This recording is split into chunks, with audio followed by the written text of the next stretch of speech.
Chicken दबा के खाने वालों, ये वीडियो आप सबके लिए है। आप चिकन दबा के खाइए और चिकन दबा के आपकी इम्यूनिटी दबाएगा और मर्दों में औरतों के लक्षण भी ले आएगा, हार्मोनल इम्बैलेंस से। जी हाँ, ये एक सच है। चिकन खाने से 26 वर्षीय एक युवक के स्तन कथित तौर पर असामान्य रूप से उभर आए। युवक के चिकित्सक के मुताबिक ऐसा उसके चिकन में हार्मोन के कारण हुआ।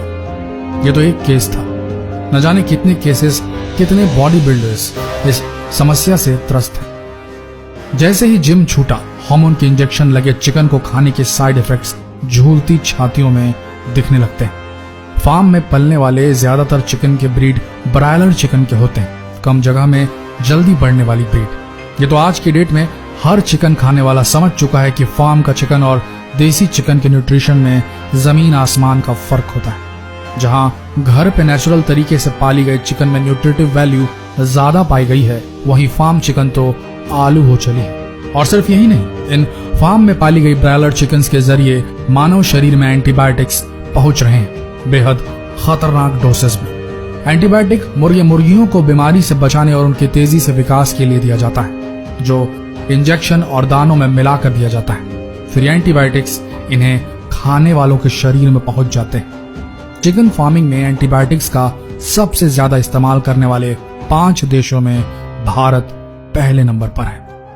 अब जानिए कौन से खतरनाक एंटीबायोटिक्स इस्तेमाल किए जा रहे हैं चिकन की ग्रोथ मेंटेन करने के लिए, उनका वजन बढ़ाए रखने के लिए।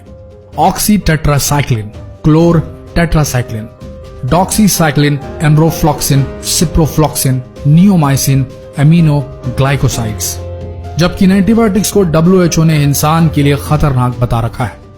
टेट्रासाइक्लिन और फ्लोरोफिनोलोन्स, ये जो एंटीबायोटिक्स हैं, ये कॉलेरा, मलेरिया, रेस्पिरेटरी और यूरिनरी ट्रैक्ट इन्फेक्शंस के इलाज में इस्तेमाल किए जाते हैं। जानवरों पर इनके इस्तेमाल से परिणाम ड्रग रेजिस्टेंट बैक्टीरिया के रूप में सामने आते हैं। ड्रग रेजिस्टेंट बैक्टीरिया मतलब ऐसे बैक्टीरिया की प्रजाति पैदा होना जिन पर मौजूदा एंटीबायोटिक दवाइयां काम न करती हो।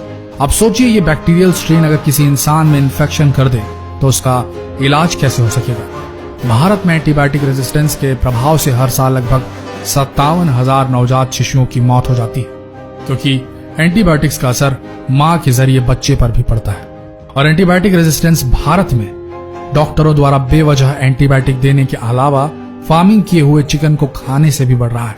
Centre for science and environment CEC study में यह कह चुका है कि एंटीबायोटिक बीमारी होने पर दिए जाते हैं, न कि रोग से बचाव या ग्रोथ के लिए। बेवजह दवाएं देने से न सिर्फ मुर्गियों पर दुष्प्रभाव होगा, बल्कि उसे खाने वाले के शरीर में भी ये दवाएं बिना जरूरत पहुंच जाएंगी। CEC की फरवरी 2018 में आई रिपोर्ट के मुताबिक भारत में पोल्ट्री के लिए पाए जाने वाले पशुओं को हर साल करीब 2700 टन एंटीबायोटिक्स खिलाए जा रहे हैं। कोल्स्टी एंटीबायोटिक भी दिया जाता है। क्या है ये, जानिए। The bureau of investigative journalism के वेबसाइट में छपे रिपोर्ट में यह दावा किया गया कि मुर्गियों को बीमारियों से बचाने के लिए कोल्स्टी नाम का एंटीबायोटिक भी दिया जाता है। इसके अलावा ज्यादा मुनाफा कमाने के लिए इन पक्षियों का वजन जल्द ही बढ़ जाए, इसके लिए भी इस एंटीबायोटिक का इस्तेमाल किया जाता है। कोल्स्टीन का इस्तेमाल गंभीर रूप से बीमार लोगों पर करना चाहिए। किसी भी अन्य परिस्थिति में ये पर्यावरण और मानव शरीर दोनों के लिए जहर माना जाता है। कोल्स्टीन को डॉक्टर्स लास्ट होप एंटीबायोटिक भी कहते हैं, जिसका इस्तेमाल गंभीर रूप से बीमार लोगों के इन्फेक्शन को दूर करने के लिए किया जाता है। ये मानव शरीर को दवा प्रतिरोधी बनाता है, यानी कि ड्रग रेजिस्टेंस बनाता है। साल 1940 के दशक से ही मुर्गियों को आर्सेनिक दिया जाता है ताकि बहुत कम दाने देने के बावजूद उनका शरीर और वजन तेजी से बढ़े। इसका मतलब हुआ कि खास किस्म के दड़बों में रखकर पाले जा रहे मुर्गियों को आप कम भोजन देंगे तो भी उनका आकार मन मुताबिक बढ़ जाएगा। इससे पोल्ट्री मालिक की लागत में कमी आती है। अब West Bengal University of Fisheries and Animal Sciences के एक शोधकर्ता ने रिसर्च पेपर जारी कर बताया है कि पोल्ट्री फार्म में तैयार किए जा रहे ब्रायलर चिकन में आर्सेनिक 0.77 ppm यानी कि पार्ट पर मिलियन तक मौजूद है, जबकि अंडों में आर्सेनिक की मात्रा 0.38 ppm यानी कि पार्ट पर मिलियन तक पाई गई है। ये दोनों ही निर्धारित सीमा से बहुत ज्यादा है। अधिकारियों को चाहिए कि वो फौरन पोल्ट्री फार्म पर छापा मारे। आर्सेनिक कितना घातक हो सकता है, शायद ये किसी को बताने की जरूरत नहीं। सिर्फ चिकन खाने वाले लोगों को ही जोखिम नहीं है इससे, बल्कि हम जैसा हर व्यक्ति जोखिम के दायरे में। चिकन के मल का इस्तेमाल खेतों में खाद के रूप में होता है। खेतों की मिट्टी में मौजूद बैक्टीरिया चिकन के मल में मौजूद ऑर्गेनिक आर्सेनिक को इनऑर्गेनिक आर्सेनिक में बदल देते हैं। Science of the total environment में प्रकाशित यूनिवर्सिटी ऑफ एल्बर्टा के एक अध्ययन से पता चलता है कि चूंकि चिकन के मल का इस्तेमाल मिट्टी को उपजाऊ बनाने के लिए खाद के रूप में होता है, सो चिकन के मल के इस्तेमाल वाली मिट्टी में उगे पौधों में आर्सेनिक की मात्रा बढ़ी हुई होती है। इससे लोगों की सेहत को नुकसान पहुंच सकता है।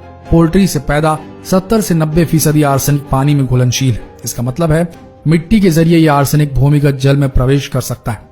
पोल्ट्री के आर्सेनिक मिले अवशिष्ट मल, चुग्गे तथा पंख आदि दुधारू पशुओं को प्रोटीन के आहार के तौर पर खिलाए जा रहे हैं। ऐसे में आर्सेनिक मिला चुग्गा पोल्ट्री को खिलाने का चलन अन्य खाद्य पदार्थों को भी आर्सेनिक के जरिए दूषित कर सकता है। डॉक्टर्स तथा पूरी मेडिकल बिरादरी को आगे बढ़कर अभियान चलाना चाहिए और मांग करनी चाहिए कि पोल्ट्री उत्पादन बगैर आर्सेनिक के सेहत के लिए गैर जरूरी जोखिम पैदा होने की आशंका को देखते हुए FSSAI तथा ड्रग कंट्रोलर को आर्सेनिक मिले फीड एडिटिव्स के चलन को दी गई मंजूरी वापस ले लेनी चाहिए। यूरोप के उदाहरण से हमें पता है कि बिना आर्सेनिक के भी पोल्ट्री का उत्पादन हो सकता है। शेष दुनिया में आर्सेनिक के उपयोग पर प्रतिबंध लगा दिया गया है, लेकिन भारत में अब भी आर्सेनिक का चलन जारी है।